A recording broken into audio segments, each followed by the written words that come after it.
Kwon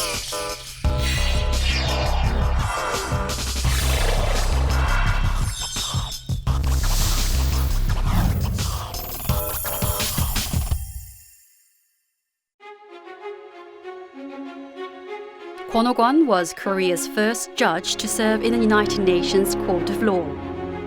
He was also the first Korean to sit in an international criminal court, the International Criminal Tribunal for the former Yugoslavia, or ICTY for short, where he served for 15 years before resigning earlier this year. He stepped down after sitting in a trial that was closely watched by the entire world.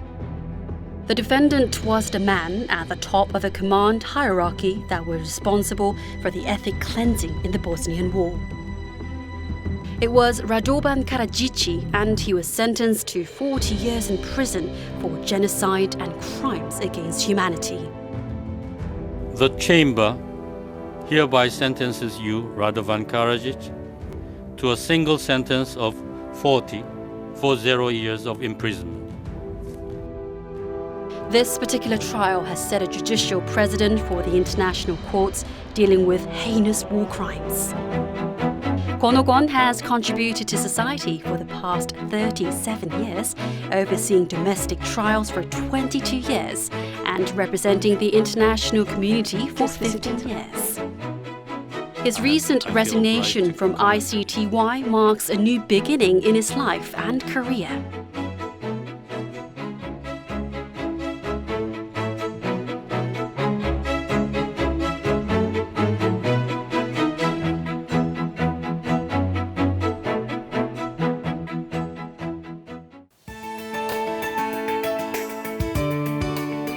Hello and welcome to The Interview. I'm your host, Pei Soo-jung. Balkanization is a geopolitical term describing the division of a state or region into several small and often hostile units.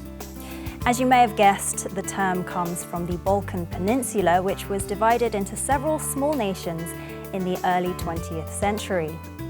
The region continued to face unrest, and war crime trials concerning the Bosnian War, which took place in 1992 to 95, were held in March this year. Joining us today is Kwon Ok-won, one of the international judges who presided over those trials. 재판관님 안녕하세요. 안녕하세요. 네, 오늘 저희 아리랑 TV The 인터뷰에 함께 해주셔서 너무너무 감사드립니다. 불러주셔서 감사합니다. The International Criminal Tribunal for the former Yugoslavia, ICTY에서 15년의 재판관 임기를 마친 후 최근에 귀국하셨는데 소감이 남다르실 것 같아요. 어떻습니까? 네, 오랜만에 이제 한국에 돌아오니까 반갑고요. 네. 그 역사적인 국제사회가 주시하는 역사적인 현장에 있었다는 거, 돌이켜 생각하면 감격스럽기도 하고요. 아주 역사적인 재판을 재판장으로서 무난하게 마치고 돌아올 수 있었다는 것이 참 감사합니다. 그렇게 느끼고 있습니다. 네, 대한민국 최초의 국제 재판관이라는 명예로운 기록을 남기셨습니다. 한국에서 20여 년 판사로 재직하시다가 해외 진출하시게 된 배경이 참 궁금합니다. 이제 한국에서 재판을 하면은 국가를 대신해서 국민들의 분쟁을 해결해주고 국가 형벌권을 대신해서 행사하기도 하는 것인데, 네. 이제 국제 재판이라는 것은 단순히 어떤 한 나라를 대표한다는 것이 아니라 국제 사회, 인터내셔널 커뮤니티를 대신해서 재판한다는 차원이니까 네. 어떤 국내 재판보다는 한 차원이 다른 것 같았고요. 그렇죠. 그런 점에서 한번 해볼 만하고 재미있겠다는 생각이 들었어요. 보람도 있고. 그래서 지원을 하게 됐었죠. 한국에서 재판하는 것보다 많이 어려운가요? 국제 재판이? 우리나라 재판은 우리나라 판례가 있고 우리나라 법이 있고 우리도 이제 역사가 그렇게 길지는 않지만 네. 이 상당한 역사가 돼서 판례도 축적됐고 선례도 많은데 국제 재판이라는 것은 선례가 많이 없거든요. 네. 특히 ICTY는 뉘른베르크나 동경 군사 재판 이후에 첫 세계 전범 재판소이기 때문에 실체법적이나 국제법적으로 선례가 없기 때문에 그것이 재미있기도 하지만 참 네. 어려운 점도 없지 않아 많습니다. 네, 국제재판소라는 곳이 조금 생소하긴 합니다. The International Criminal Tribunal for the Former Yugoslavia, ICTY는 어떤 곳인가요?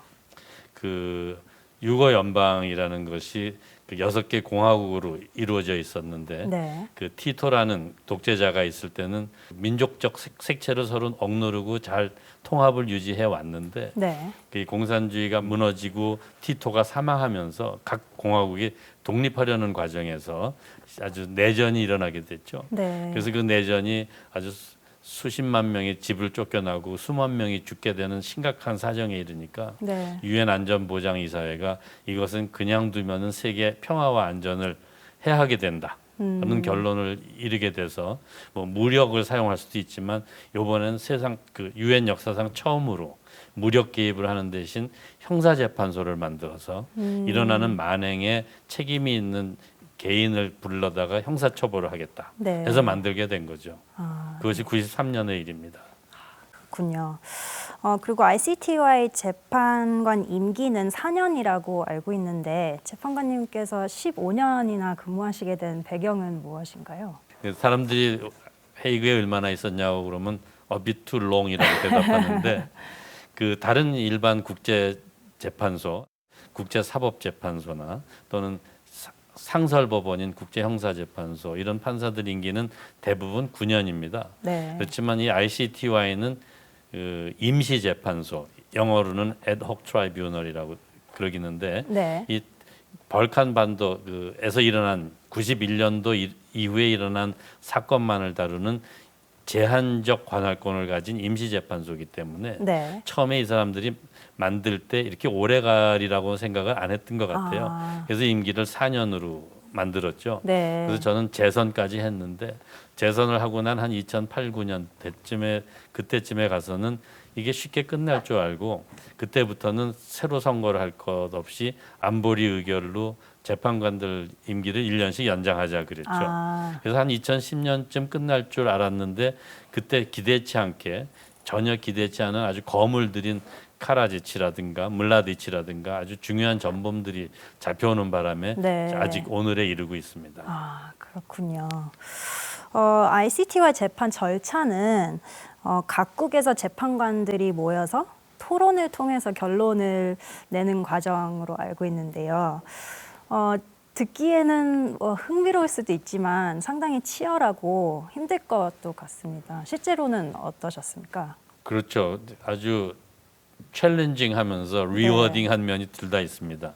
그러니까 국제사회가 재판소를 만든다 그럴 때는 그 국제 정치의 현실에 있어서 어느 한 나라 재판 절차 예를 따를 수가 없거든요. 네. 예를 들어서 미국 법만 따른다 하면은 유럽 사람들이 가만 안 있을 거고, 그렇죠. 또는 불란서법을 따른다 하면 또 영국이나 미국에서 가만히 있을 수가 없어서 결국은 타협의 산물로 절충형, 영어로는 하이브리드라고 그러는데 어떤 영미법과 대륙법을 절충한 그 절충형의 재판소를 만들 수밖에 없는데 아까도 말씀드렸지만 그 절충형의 재판소를 만들었다는 것은 선례가 없다는 얘기거든요. 네. 그러니까 무슨 매일 일어나는 재판이라는 것은 막 발전해 나가면서 새로운 일이 생기는데 그렇죠. 그때마다 선례가 없으니까 판사들이 아주 심한 토론을 하고 어떤 때는 싸우기도 하고 하면서 네. 그 선례를 만들어 나가고 하는 과정이 어렵기도 하지만 매우 재밌기도 합니다. 그래서 그렇죠. 세계 각국에서 온 아주 유능한 재판 연구관들의 도움을 받으면서 또 세계 각국에서 다양한 경험을 가지고 온 재판관들 사이에 이루어지는 토론, 네. 이것이 국제재판소에서 매일매일 느끼는 재미라고 할 수 있었습니다. 그렇군요. 15년간 근무하셨던 그 마지막 재판이 바로 세기의 전범 재판이었었죠. 라도반 카네지치에게 징역 40년을 선고한 재판이었죠. 전 세계 뉴스에 집중이 되었었고 개인적으로도 되게 특별한 의미가 있으실 것 같은데 어떠세요? 그 ICTY에서 제일 주목을 받았던 사건은 슬로보단 밀로세비치라고 옛날 세르비아 대통령 그리고 네. 유고 연방 대통령을 했던 사람인데요. 국가 원수를 했던 사람을 재피고인으로 한 최초의 사건이었거든요. 그 옛날 1차 세계대전 후에 독일 황제 빌헬름 2세를 법정에 세우려고 했지만 실패했고 네. 2차 세계대전 후에 그 히로히토 천황을 재판에 세우려고 했지만 미국이 반대해서 안 됐고 네. 그러다가 이 유고 사태 때 슬로보단 밀로세비치를 피고인으로 삼아서 그걸 법정에 데리고 온 사건이 처음이었어요. 네. 그래서 아주 세계에서 그 국제사회가 주목을 했던 사건이었는데 네. 슬로보단 밀로세비치가 재판을 받다가 심장 질환 때문에 죽었거든요. 네. 그래서 그 이후에 이제 가장 높은 피고인이 라도반 카라지치였고 네. 특히 이제 전쟁이 가장 심했던 것이 보스니아 전쟁인데 그 보스니아 내에 그 독립한 스르프스카 공화국, 세르비아 공화국의 대통령을 했던 사람이기 때문에 그 굉장히 그 고위직에 있는 피고인이었기 때문에 그 여러 가지 법리적으로나 사실인정에 있어서 굉장히 중요한 사건이었고요. 네. 그래서 그것을 무난히 했다는 것이 좀 스스로 뿌듯하게 생각되는 면도 있습니다. 네, 알겠습니다.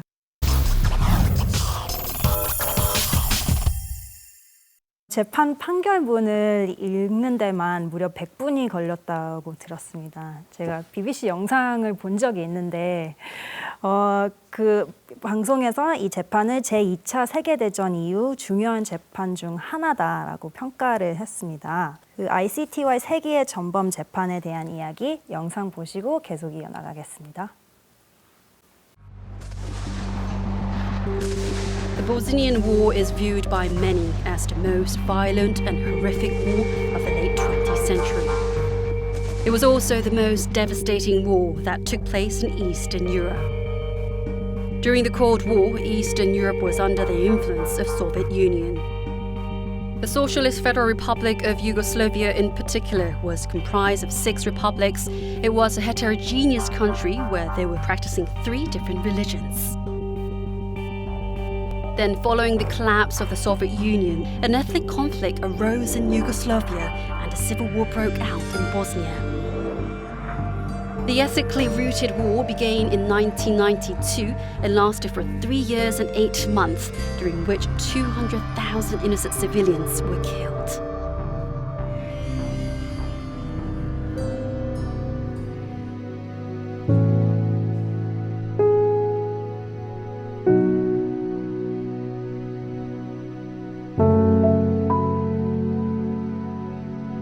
It ended in late 1995 when the United States, European Union, Russia and other nations intervened to conclude a peace agreement.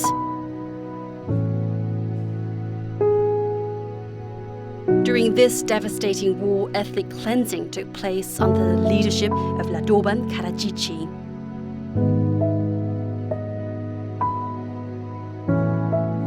The trial of Radovan Karadzic was the most important trial in the 23-year history of ICTY. The former Bosnian Serb leader was sentenced to 40 years in prison for committing crimes against humanity, and this decision has left a judicial precedent for the International Criminal Courts. The chamber hereby sentences you, Radovan Karadzic, to a single sentence of 40 years of imprisonment.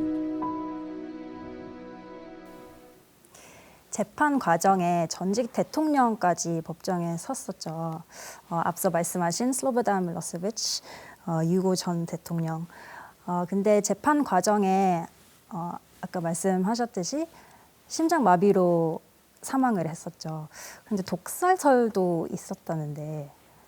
예, 독살설은 자기가 얘기를 꺼낸 거고요. 네. 그러니까 슬로보단 밀로세비치가 증인으로 온 건 아니고 자기가 피고인으로 독자적으로 재판을 받았었죠. 네. 그래서 그 재판이 한 4년 6개월 진행했고 그것이 이제 끝나갈 무렵인데 그 본인이 이제 혈압약을 이렇게 주로 정기적으로 먹어야 되는데 이건 제 짐작이긴 합니다만은 좀 혈압이 올라가고 아프게 되면은 그 재판이 좀 쉬게 되고 자기가 준비할 시간이 있으니까 그러는 과정에서 그거를 조금 약간 매니플레이트 했던 것 같아요. 네. 그래서 혈압 아마 갑자기 죽게 됐죠. 그래서 참 그 세기의 재판에 판결을 못해서 네. 참 아쉽게 됐는데요. 네. 그 독살설은 자기가 이게 왜 이렇게 이상한 자기 혈액에 혈압약이 득지 않는 이상한 요소가 발견됐다고 우리가 신체 검사한 결과 네. 발견이 돼서 피고인한테 물었더니 그 밀로세비치가 그 다음 날로 네덜란드 러시아 대사관에 편지를 써서 네. 자기 몸에 이상한 약이 발견됐다고 그러니까 이 사람들이 나를 독살하려고 그러는 모양이다라는 편지를 쓴 적이 있어요. 아, 네. 근데 아마 그것이 이제 과장이 돼서 독살했다 그러는데 그것은 그 제가 한마디로 말이 안 되는 주장이고 네. 저희 국제재판소에서 밀로세비치를 독살해서 무슨 득이 있겠습니까? 우리가 더 아쉬운데요. 네. 그래서 밀로세비치가 죽었다는 얘기를 듣는 날 그게 토요일인데 저도 네. 아주 멍하게 말해주는 사람이 농담하는 줄 알았습니다. 아, 그러셨겠어요. 무슨 드라마에 나오는 이야기 같습니다. 예, 참 아직도 생각하면 아쉽습니다. 네. 그러면 라도반 카라지치는 2009년부터 재판을 받아온 걸로 알고 있는데 판결까지 7년이라는 시간이 걸렸습니다. 왜 지금에서야 판결이 났는지 궁금합니다. 그렇죠. 굉장히 길죠. 네. 근데 사실은 이제 재판은 6년이 걸렸어요. 아. 2009년부터는 프리트라이얼이 있었고 그 사이에 이제 처음 재판 시작하려고 그럴 때 준비가 안 됐다고 해서 보이콧을 했어요. 네. 그러는 과정에서 이제 실제로 시작은 2010년 4월쯤에 가서 재판을 시작했고 재판 히어링 증인 듣고 뭐 아규먼트 듣는 건 4년 반이 걸렸고요. 아, 네. 판결 쓰는데 1년 반이 걸렸습니다. 그래서 그 기록의 양을 하자면 저희가 한 증인을 한 600명 가까이 들었고요. 네. 그래서 기록 그다음에 우리는 재판을 모든 걸 속기록을 하는데 말한 그대로 기록하는 그 속기록을 가지고 있는 게 트랜스크립트라고 그러는데 네. 그것이 5만 페이지고요. 그다음에 공소장이나 각종 신청서 이런 기록이 소송 기록이 9만 페이지가 되고요. 9만 페이지가 넘죠. 아마 판결까지는 거의 10만 페이지 다가가고요. 네. 증거 기록 그 exhibit 이것이 네. 19만 페이지가 넘습니다. 그래서 전부 한 33만 페이지가 넘는 기록을 다룰 정도로 사건이 방대하거든요. 네, 엄청난 과정이었군요. 그 공소장이 이제 별지 목록 사실들이 한 200개 가까이 있는데 그 200개 하나하나가 국내 재판이라면 그 국내에선 듣도 보도 못한 가장 큰 재판이 될 정도로 사건이 어마어마한 사건들이 다 기소가 됐기 때문에 네. 그렇게 규모가 커서 오래 걸릴 수밖에 없었죠. 그렇군요. 그래서 사실은 국제재판소에서 왜 이렇게 재판이 기냐, 그 조금 줄이는 방법이 없느냐 해서 재판을 빨리 하는 방법도 모색을 하기도 하지만 네. 또 검사와 재판부 간에 또 논쟁이 있습니다. 그래서 재판부에서는 좀 사건을 줄여서 가장 대표적이고 상징적인 중요한 사건 몇 개만 해서 재판을 빨리 끝낼 수 있지 않느냐 네. 하는 것이 이제 재판부의 의견인데 검사들은 이것은 모든 피해자들을 다 다뤄야 줘야 되기 때문에 그 사람들을 대표해 줘야 되기 때문에 네. 어느 것을 뺄 수가 없다 네. 하는 주장이 있죠. 그것이 아직도 계속되고 있는 논쟁거리 중에 하나입니다. 그러면 재판 끝에 카라지치에게 40년형을 선고하셨습니다. 검찰은 종신형을 구형했다는데 선고의 기준은 무엇인가요? 그래서 이제 판사는 판결위에서는 바꿔서 얘기 안 하니까 저도 얘기하는 것은 뭐 그 사양하겠습니다만은 네. 그 검사는 그 무기징역을 구형했거든요. 우리 재판소에는 사형은 없으니까 네. 무기징역이 제일 높은 형입니다. 그래서 이제 그거에 불만이 돼서 검사도 항소했고 피고인은 뭐 아주 쇼크를 받았다고 그러면서 또는 이 사건이 아주 괴물 같은 판결이라고 해서 비난을 하죠. 네. 그래서 저는 이제 농담같이 우리 혹시 이제 저는 떠났지만 재판 종전에 데리고 있던 재판 연구관들하고 얘기하다 보면은 농담으로 이 양쪽 당사자로부터 비난을 듣는 판결은 잘한 거다. 그렇게 생각해도 되지 않겠느냐고 말을 합니다. 좋은 방향으로 생각하시는군요. 네, 그러니까 사안이 그 제가 다 판결문에 나옵니다만은 네. 그 제노사이드라고 해서 인종 학살이라든가 이런 엄청난 그 사회 그라비티 그 중대성을 감안해서 형을 정했고 네. 또 피고인에게는 그 감경 사유가 약간 있기 때문에 예를 들어서 그 전후 처리한 과정에서 그 미국의 오하이오 데이튼 협정에 따라서 보스니아의 평화가 왔는데 네. 그 후에 그 국제사회의 어드바이스에 따라서 자기가 모든 공직에서 스스로 물러났다든가 하는 것은 또 강경사유라고 볼 수 있기 때문에 네. 모든 사항을 종합해서 저희가 40년이라고 선고를 했죠. 아, 그렇군요. 그럼 아까 말씀하셨듯이 600명의 증언이 있었다고 하셨습니다. 그런데 생존자가 없는 사건에서 증인은 어떻게 찾고 증언은 어떻게 했는지 궁금합니다. 굉장히 방대한 사건이고요.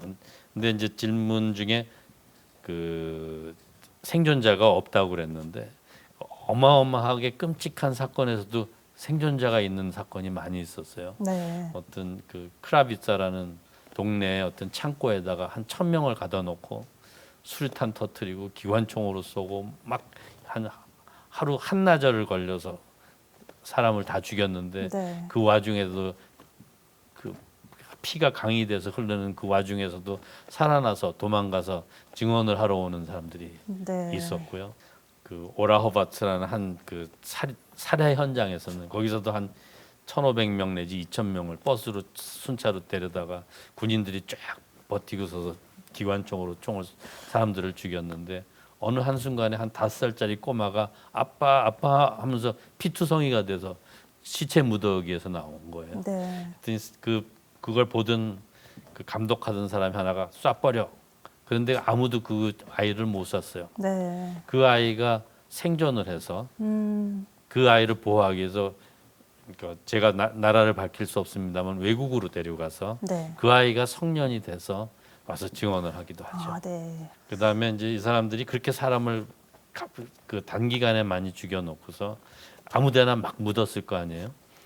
그런 것이 이제 미국의 위성 새틀라이트 A에서 발견이 됐어요. 아, 그러니까 그때 이제 미국의 국무장관이 마들린 올브라이트인데 마들린 올브라이트가 유엔 안보리에서 그 사진을 쫙 밝히면서 이런 일이 밝혔다 그러니까 보스니아에 있던 스릅스카 공화국 네네. 사람들인데 이 사람들이 그거를 그냥 밤 사이에 불과 몇 달 한 며칠 사이에 다시 파가지고서 리베리얼이라고 저 딴 데다 갖다 다시 묻은 거예요. 네. 그래서 현장 검증에서 그 다시 묻은 장소를 쭉 다니는데 그것은 인간이 할 짓이 못 되는 거예요. 그러니까 크레인 같은 걸로 시체를 파니까 그게 뭐 제대로 파겠어요? 한 시체에 손은 일로 가고 발은 네. 절로 가고 이렇게 파묻은 것을 그냥 아무데나 가다가 그냥 버린 겁니다. 이제 그런 현장을 가면은 아 사람이 어떻게 이럴 수가 있나 하는 감정이 들죠. 네. 그런 이제 이런 것들은 다 현장 범죄에 관한 거고요. 이제 카라지치나 밀로세비치 같이 아주 그 지휘 체계에서 정점에 있는 사람을 재판하기 위해서는 현장에서 어떤 일이 벌어졌다는 것뿐이 아니라 이런 것이 여기랑 연결이 되느냐 안 되느냐 그런 연결고리에 관한 증인이 또 필요하죠. 아, 그래서 네. 그런 재판이 참 어렵습니다. 그렇다고 해서 뭐 피고인한테 불리하게 한 게 아니라 그러면서도 그 아주 합리적 의심이 들지 않을 정도의 확실한 증거를 찾도록 하는 과정이 굉장히 어렵고 네. 그렇게 하다 보니까 증인의 증언을 많이 듣고 재판도 오래 걸리게 된 거죠. 네. 재판관님도 들으시면서 참 힘드셨겠어요. 그렇죠. 네. 내전을 겪은 발칸 반도는 어떻게 보면 그 정서적으로 한반도와도 조금 가까울 것 같은데요. 그래서 재판관님한테 좀 특별한 의미가 있을 것 같은데 어떻습니까? 그럴까요? 그러니까 역사가 오래됐고 네. 그 아주 외세의 침략을 많이 받고 그 동족끼리 싸우는 전쟁의 상처도 있고 이런 점에서 어떤 공유하는 점도 있죠. 물론 다른 점도 많고요. 그런 점에서 느낀 것은 진짜로 전쟁은 무슨 일이 있어도 피해야 된다. 네. 그러한 엄청난 만행을 겪고 나서는 꼭 책임지는 것을 보여줘야 된다. 네. 그래서 역사가 반복되지 않게 후세한테 교훈을 주는 게 중요하다. 그렇게 느끼고 있죠. 그래요. 저희가 함께 이야기를 나누면서 국제재판소가 얼마나 중요한 곳인지 새롭게 느끼고 있는데요. 재판관님께서 생각하시기에 국제재판소의 중요성과 가치에 대해서 좀 더 듣고 싶습니다. 물론 인권이나 이런 것은 다 그 국가가 지켜주고 해야 되는데 네. 어떤 일은 전쟁이라는 상황에 하고 하면은 국가가 다 커버를 못하는 경우가 있고 네. 또 어떤 경우에는 국가가 전범들을 보호하고 처벌 안 하려고 하기 때문에 처벌이 안 되기도 하고 네. 그렇기 때문에 국제 재판이 필요한 것이죠. 어떤 국가가 다 못하는 영역을 국제사회가 할 수 있는 영역이 있고 네. 그것은 반드시 꼭 필요하다라고 생각이 듭니다. 네. 어떤 논자에 따라서는 국제 재판, 특히 국제 형사 재판이 돈이 많이 든다 그러지만은 진짜 전쟁이 나서 만행의 그 피해를 당하는 피해자들의 트라우마를 생각하면은 네. 훨씬 더 이게 가격이 싸다라고 저는 주장하고 싶죠. 네. 그러면 국제사회를 대변하는 국제재판관으로서 15년간의 임기를 마치고 다시 귀국하셨을 때 먼저 법복을 기증하셨다고 들었습니다. 네. 상징적인 의미가 있을 것 같은데. 외국 재판소에서 입던 법복을 제가 갖고 있다고 어떻게 뭐 소용도 없이 버려지는 것보다는 혹시 그 대법원 전시관이 있으니까 네. 그 후배 판사들한테 어떤 상징적인 의미라도 받아줄 수 있느냐 하는 의미에서 여쭤봤는데 법원에서 기꺼이 받아주시고 그렇게 행사까지 해주셔서 저는 감사할 뿐이죠. 그래서 그 아까도 말씀하셨지만 그 재판을 하면서 엄청난 증언을 들을 때 어떻게 자기의 그 중립성을 유지할 수 있었느냐 그런 질문을 하셨습니다만은 제 후배 판사들한테는 이게 법복을 입는다는 것이 꼭 사제들이 무슨 사제복을 입듯이 세상으로부터 절연해서 좀 그 중립적으로 이렇게 한 걸음 떨어져서 관주할 수 있는 그 능력을 가지기 위해서 입는 거라고 생각을 했으니까요. 네. 어떤 그런 법복을 늘 매일 입었던 법복이기 때문에 그것이 어디 잘 보관되고 있다면 더 좋을 것 같아서 그렇게 했었습니다. 아, 그렇군요.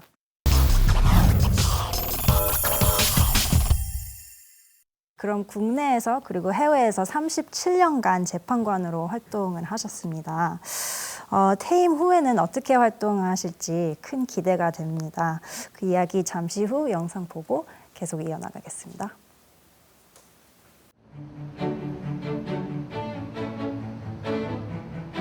After serving 15 years as a judge representing the international community, Kwon Oh-gon returned to Korea and donated the robe from the International Criminal Tribunal for the former Yugoslavia to the Supreme Court of Korea.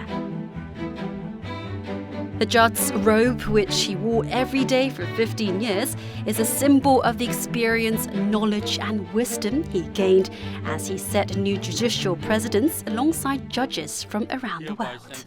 You, Radovan Karadzic, to a single sentence of 40 years of imprisonment. 재판관의 법복이라는 것이 어떻게 보면은 그 활동 자체를 표상할 수 있는 상징적인 상징물이 될 수 있다고 볼 수 있는데 그것을 받아서 저희가 법원사 전시 자료나 교육 자료로 활용할 예정으로 있습니다. He's a judge who has served his country and lifted Korea's international stature for the past 37 years. He's a source of inspiration for his juniors in the legal circles. 정의가 행해져야 할 뿐만 아니라 정의가 행해지는 것으로 보여져야 한다. 그러니까 절차가 그만큼 투명하고 공정해야 된다. 유죄 판결을 받기 전까지는 철저하게 무죄로 추정돼야 된다 하는 기본적인 원칙을 늘 말씀하셔서 우리나라 사법부에 큰 화두를 많이 던지시는 말씀을 많이 하셨는데요. 한국의 이런 법조 사회에서는 진짜 국보급 그런 인재이십니다. 그래서 이제 국제재판관 임기를 다 하셨지만 그 소중한 경험이 우리나라에 있어서 굉장히 큰 자산이 될 겁니다. 후배들에게 좋은 말씀 많이 해주시고요. 후배들에게 이런 국제적인 인권 감각을 가질 수 있도록 좋은 멘토로서 역할을 해주시면 정말 감사하겠습니다. Armed with experience in international tribunals, Judge Kwon Oh-gon is set to embark on a new journey. We caught up with him to see what he has been up to since his resignation from ICTY. 국제법연구소라는 조직을 새로 초대 소장으로 맡아서 스스로 그 조직을 정비 중에 있고요. 이 로펌이 어떤 그 실무가 국제 기준에 맞도록 어떤 기여를 할 수 있을까 생각 중이고요. 그 외에 이제 조금 더 기회가 돼서 발전이 된다면 이 어떤 국제 공법적인 측면에도 우리가 그 기여를 할 수 있을 점이 있지 않을까 이렇게 생각을 합니다. 대한민국 법조인의 국제 무대 진출에 큰 기여를 해주셨는데요. 국제사회에서 한국 사법부의 위상은 어떤가요? 굉장히 높다고 할 수 있죠. 해양법재판소에 박춘호 교수님이 나가 계셨고, 네. 그다음에 제가 나갔고, ICC의 송상현 재판관님이 나가셔서 소장도 되셨고, 크메르 루지 재판을 하는 캄보디아 특별재판소에는 그 정창호 재판관이가 있었고, 루안다 전범 재판소에는 박성기 재판관이가 있었고, 네. 국제형사재판소에 이렇게 많은 인원이 나가 있는 나라는 없었습니다. 네. 한국은 대단하다 그런 얘기를 들었고요. 특히 이제 그 사이에 반기문 총장님도 계시고 그렇죠. 뭐 이러니까요. 그래서 그런 걸 보면은 저희 나라가 이 법조 교육은 참 잘 돼 있는 것 같아요. 그래서 우리나라 법률 제도가 영미법과 대륙법을 조한 절충형 제도인데 네. 국제재판소도 어떤 절충형 제도니까 그런 맥락에서 그 생각이 폭이 넓다든가 좀 어느 틀에 얽매이지 않게 그 자유스럽게 의견 리걸 리즈닝을 개진할 수 있는 여유가 있는 것 같아요. 네. 그래서 우리 법대 학교뿐이 아니라 사법연수원 교육도 좋았기 때문에 그래서 그 아주 기여할 수 있는 면이 많이 있고 우리 자원이 아주 우수하다고 생각합니다. 네. 그래서 지금 어떤 외국으로 나가 계시는 분도 많고 그리고 제가 있을 때는 없었지만 지금은 자꾸 나가려고 하는 젊은 법조인도 많은 것 같아서 네. 굉장히 뿌듯하게 생각합니다. 그러면 귀국하셔서 바라보는 국내 법조계에 대한 생각에 대해서도 궁금한데요. 한국 사법부의 신뢰를 높이기 위해서는 어떤 노력들이 필요하다고 생각하세요?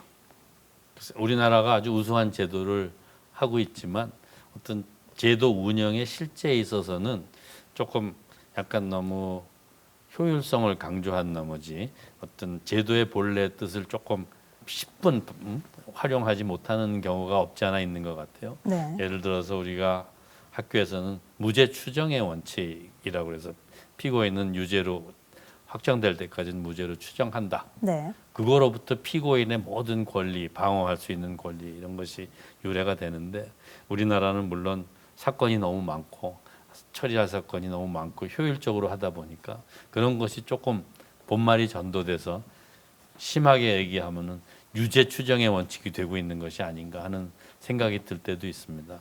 이런 것을 잘 좀 조화시켜서 발전돼 나가면은 우리나라도 특히 이 아시아 지역에서는 어떤 인권이라든가 어떤 룰 오브 로 면에서는 그 아시아 지역을 선도하는 나라가 될 수도 있지 않을까 이렇게 생각합니다. 네.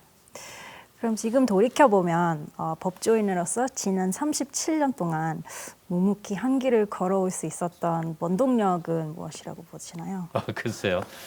제가 하는 일을 좋아했어요. 네. 판사로서의 역할을 참 좋아했죠. 양쪽의 얘기를 듣고 그 사람 속에 들어가서 이 사람은 서로 어떻게 생각하나 어느 한쪽만 하는 게 아니라 그렇게 한 다음에 제가 아침잠이 좀 없습니다. 그래서 네. 아침잠에 이렇게 새벽에 깨면 사건 생각하면서 조용히 침잠하면서 그 사건을 생각하고 하는 것이 좋았어요. 네. 이제 그런 일을 좋아했고 저 외국 재판소에 있는 동료 하나가 저보고 별명이 미스터 큐리오시티라고 그러거든요. 좀 호기심이 많았고 네. 그래서 이러한 국제사회 무대에서 국제재판은 어떻게 되는가 그런 거에 대한 호기심 뭐 이런 것 때문에 지금까지 여기까지 오게 된 거 아닌가 생각합니다. 그럼 국제재판관을 하려면 그 호기심이 아주 중요한 엘리멘트인가요? 그렇다고 생각합니다. 이게 네. 국제 무대 가면은 좀 외롭거든요. 그러니까 네. 우리 딴 분들 이렇게 하면 국제재판소에 가면 아주 뭐 화려한 외교 무대에서 어떻게 지내는 것 같지만 사실은 매일 재판하고 집에 와서 쉬고 하는 그 루틴한 게 매일 반복되니까 그렇죠. 그 친구들 만나는 것도 제한돼 있고 식구들도 그렇고 그 외롭거든요. 근데 네. 어떤 그러한 사명감, 어떤 국제 사회에서 일어나는 거에 대한 내가 참여해서 뭔가 좀 기여를 해보고 싶다 네. 하는 사명감이 있는 사람이라야 거기서 보람을 찾을 수 있고요. 근데 물론 여러 가지 다양한 일이 많습니다. 네. 어떤 옛날 그 아주 유명한 기업가께서 하신 말씀이지만 세상은 넓고 할 일은 많거든요. 그렇죠. 그러면 같은 길을 걸어가시는 분들이나 이 방송을 통해 새로운 도전을 갖게 된 많은 분들한테 꼭 들려주고 싶은 메시지가 있다면 한 말씀 부탁드립니다. 글쎄, 뭐 제가 지내고 보니까 그 가장 행복한 사람은 자기가 좋아하는 일을 하는 사람인 것 같아요. 네. 그래서 젊은 사람들은 자기 적성이 어떤 것이 맞나라는 것 생각하고 뭐 자신 있게 얘기하지만 돈만이 중요한 게 아니거든요. 네. 자기가 좋아하는 일을 평생 할 수 있는 사람은 행복하니까 그거를 위해서 어떻게 내가 준비하고 어떻게 나갈까 그것을 꾸준히 하다 보면은 좋은 길이 있을 거라고 생각합니다. 그리고 물론 이 국제화된 시대에서는 외국어는 어느 정도는 기본이겠죠. 네. 근데 요즘 젊은이들은 다 잘하더라고요. 제가 아주 한국에서 오는 젊은 사람들 가끔 만나는데 네. 깜짝깜짝 놀랍니다. 저희 세대하고는 아주 틀린 것 같아요. 겸손하신 것 같습니다. 그간의 경험과 연륜을 토대로 앞으로 꼭 해보고 싶은 일이 있으신가요? 글쎄요, 이제 제가 지금 몸담고 있는 그 김현장 법률사무소의 국제법연구소 소장도 이제 앞으로 발전해 나가는 거에 따라서는 재미있는 영역이 될 것 같고요. 그 다음에 이제 제가 다룬 내용이 어떤 국가 정보라든가 이런저런 재판이라든가 비밀스러운 내용도 있기 때문에 다 쓸 수는 없어서 지금 주저하고 있었는데 네. 시간이 날 때마다 짬짬이 좀 준비를 해서 제가 15년 동안 있었던 일을 책을 한번 써볼까 하고 있습니다. 네. 그 정도만 해도 저한테 벅찬 일이 아닐까 생각합니다. 그럼 갖고 계신 널리지랑 wisdom을 공유하시겠다는 말씀이시네요. 네, 젊은 사람들한테 이렇게 경험담을 해줄 수 있는 기회를 갖도록 노력하겠습니다. 네. 그리고 마지막으로 재판관님의 앞으로의 최종 꿈이 있다면 무엇일까요? 아니 뭐 저 지금까지 한 거에 감사하고요. 그냥 좀 쉬면서 우리 젊은 사람들하고 얘기할 수 있는 것 그것이 뭐 제 꿈이라고 할 수 있죠. 네. 저하고 관계없이 그냥 우리나라의 입장에서 국제 재판소랑 입장에서 본다면은 지금까지 이제 제가 있었던 데는 개인을 다루는 국제 형사재판소고요. 이제 국가 간의 소송을 다루는 국제 사법재판소라는 게 있는데 네. 그것이 이제 유엔의 공식 그 재판기관으로서 권위 있고 가장 오래된 재판소인데 여기에는 아직 한국 재판관이 한 분도 진출을 못했어요. 네. 그분 앞으로는 한번 진출할 수 있도록 저도 힘이 된다면 최대한 도와서 한번 우리가 있는 우리 세대 중에서 한번 볼 수 있도록 제가 최대한 협조를 할 예정입니다. 네. 경험과 연륜이 가장 빛나는 곳이 법조계가 아닐까 생각이 드는데요. 그래서 건옥원 재판관님 퇴임 후에 삶이 또 다른 시작으로 큰 기대가 됩니다. 오늘 재판관님의 열정이 너무 뜨겁게 느껴지는 아주 값진 만남이었습니다. 오늘 시간 내주셔서 너무너무 감사드립니다. 감사합니다. 네.